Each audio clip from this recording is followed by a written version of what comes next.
আসুসের ZenFone সিরিজের স্মার্টফোনগুলো কতটা জনপ্রিয়তা আপনাকে বলে বোঝানো যাবে না। তাই আসুসের জেনফোন সিরিজে একটি দুর্দান্ত ফোন লঞ্চ করতে চলেছে, আর সেটা হচ্ছে আসুস জেনফোন 10 স্মার্টফোনটি। এই ফোনটিতে থাকছে ফ্ল্যাগশিপ লেভেলের ডিজাইন, কলকম স্ন্যাপড্রাগনের পাওয়ারফুল একটি চিপসেট, আর এর সাথে থাকছে একটি দুর্দান্ত ক্যামেরা সেটআপ। তো আপনি যদি এতদিন ধরে একটি হাই পারফরমেন্স ওয়ালা গেমিং ফোন খুঁজছেন, তাহলে এই ভিডিওটি আপনার জন্যই বানানো হয়েছে। তো আজকের এই ভিডিওটিতে জানাবো এই ফোনটির ফুল স্পেসিফিকেশন, আর সেই সাথে জানাবো ফোনটির প্রাইস এবং লঞ্চ ডেট নিয়ে। তাই ফোনটি ফুল ডিটেলস জানার জন্য ভিডিওটি শেষ পর্যন্ত দেখতে থাকুন। তো চলুন আর বেশি কথা না বলে শুরু করে নিই আজকের এই ভিডিওটি। তো সবার প্রথমে দেখে নেবো এই ফোনটির ডিজাইন। এর ব্যাক সাইডে অ্যালুমিনিয়াম ফিল্ম ব্যবহার করা হয়েছে। ফোনটির থিকনেস পেয়ে যাবেন 9.4 mm, আর এই ফোনটির ওজন হিসেবে থাকছে 172 গ্রাম। ফোনটির নিচের দিকে পেয়ে যাবেন স্পিকার, টাইপ সি পোর্ট, আর থাকছে সিম কার্ড ট্রে, যেখানে আপনি দুটি সিম কার্ড ব্যবহার করতে পারবেন। আর উপর দিকে পেয়ে যাবেন আপনি 3.5 mm হেডফোন জ্যাক আর একটি মাইক। ডান সাইডে পেয়ে যাবেন আপনি volume up and down button আর পাওয়ার বাটন, আর এই পাওয়ার বাটনে ফিঙ্গারপ্রিন্ট সেন্সর হিসেবে কাজ করবে, আর এর ফিঙ্গারপ্রিন্ট সেন্সর যথেষ্ট ফাস্ট। আর বাম সাইডে তেমন কিছু নেই। তো এরপর দেখে নেবো এই ফোনটির ডিসপ্লে সাইজ হচ্ছে 5.94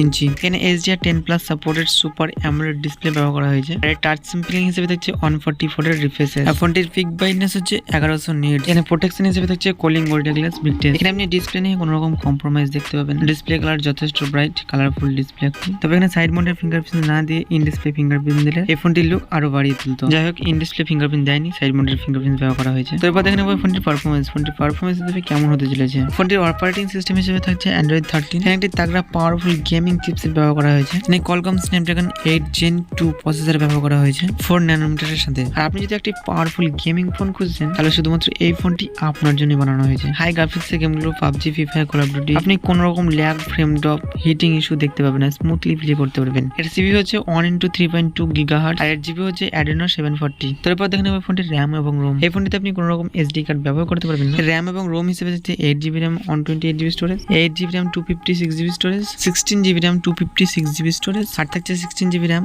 512GB স্টোরেজ। এরপর দেখেন এই ফোনটির ক্যামেরা। এই ফোনটিতে ডুয়েল ক্যামেরা সেটআপ ব্যবহার করা হয়েছে। 15 মেগাপিক্সেলের মাইক্রো ক্যামেরা ওএস সাপোর্টের সাথে, আর একটি ক্যামেরা হচ্ছে 13 মেগাপিক্সেলের ultra wide camera LED plus HDR সাপোর্টের সাথে। এই ক্যামেরা দিয়ে কিন্তু আপনি বেস্ট কোয়ালিটি ফটো তুলতে পারবেন। এর ক্যামেরা নিয়ে আপনি কোনো ধরনের কম্প্রোমাইজ দেখতে পাবেন না। এখানে ক্যামেরায় তোলা কিছু ফটো দেওয়া থাকলে দেখে নিন।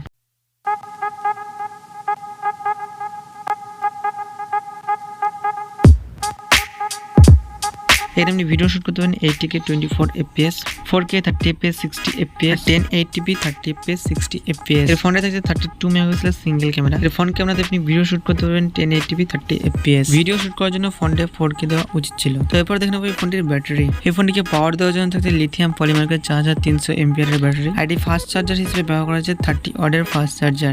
ব্যাটারি এবং ফোনটির চার্জিং এর দিকে একটু দেখা দরকার ছিল। এখানে মিনিমাম 5000 mAh এর ব্যাটারি দেওয়া দরকার ছিল। আর ফাস্ট চার্জিং হিসেবে মিনিমাম 65 ওয়াটের ফাস্ট চার্জার দিলে বেশি ভালো হতো। যাক, এত পাওয়ারফুল ফোনে 30 ওয়াটের ফাস্ট চার্জার দিয়েছে মাত্র। এখানে সেন্সর হিসেবে আপনি সব ধরনের সেন্সর পেয়ে যাবেন, আর সিকিউরিটি সেন্সর হিসেবে সাইড মাউন্টেড ফিঙ্গারপ্রিন্ট। ফোনটির নেটওয়ার্ক কানেকশন হিসেবে হচ্ছে 2G, 3G, 4G and 5G। হ্যাঁ, ফোনটি বিশেষ করে 5G সাপোর্টেড। এখানে 5G 14টা ব্যান্ড ব্যবহার করা হয়েছে। আপনার এরিয়ায় 5G সাপোর্ট নিয়ে কোনো রকম সমস্যা হবে না, আপনার এরিয়াতে একটা না একটা সাপোর্ট করেই যাবে। ফোনটির লঞ্চ ডেট হচ্ছে 29 জুন 2023। আর ফোনটির প্রাইস হিসেবে হচ্ছে 65 থেকে 70 হাজার টাকার মধ্যে। এক কথায় বলতে গেলে ফোনটি সবই ঠিক আছে, কিন্তু এত দামি ফোনের মধ্যেও কিছু কম রেখে দিয়েছে আসুস। তার মধ্যে হলো এখানে সাইড মাউন্টেড ফিঙ্গারপ্রিন্ট, এখানে ইন ডিসপ্লে ফিঙ্গারপ্রিন্ট দেওয়া দরকার ছিল। ব্যাটারি হিসেবে থাকছে মাত্র 4300। এখানে মিনিমাম 5000 ব্যাটারি দেওয়া দরকার ছিল। আর ফাস্ট চার্জার হিসেবে থাকছে 30 ওয়াটের ফাস্ট চার্জার, যেখানে এর থেকে লো প্রাইসের ফোনগুলো 60 থেকে 70 ওয়াটের ফাস্ট চার্জার দিচ্ছে। যাই হোক, এই ফোনটির পারফরমেন্স কিন্তু বেস্ট। পারফরমেন্স নিয়ে আপনি কোনো রকম কম্প্রোমাইজ দেখতে পাবেন না। কলকম একটি পাওয়ারফুল চিপসেট ব্যবহার করা হয়েছে, আর যেহেতু পারফরমেন্স দিক থেকে ফোনটি ওকে। আপনি কি ফোনটি বাই করতে চান, কমেন্টে অবশ্যই মতামত জানাবেন। আর ভিডিওটি যদি ভালো লাগে লাইক করবেন, চ্যানেলটিকে সাবস্ক্রাইব করে নেবেন। দেখাবেন নতুন কোনো ভিডিও নিয়ে। সকলে ভালো থাকবেন।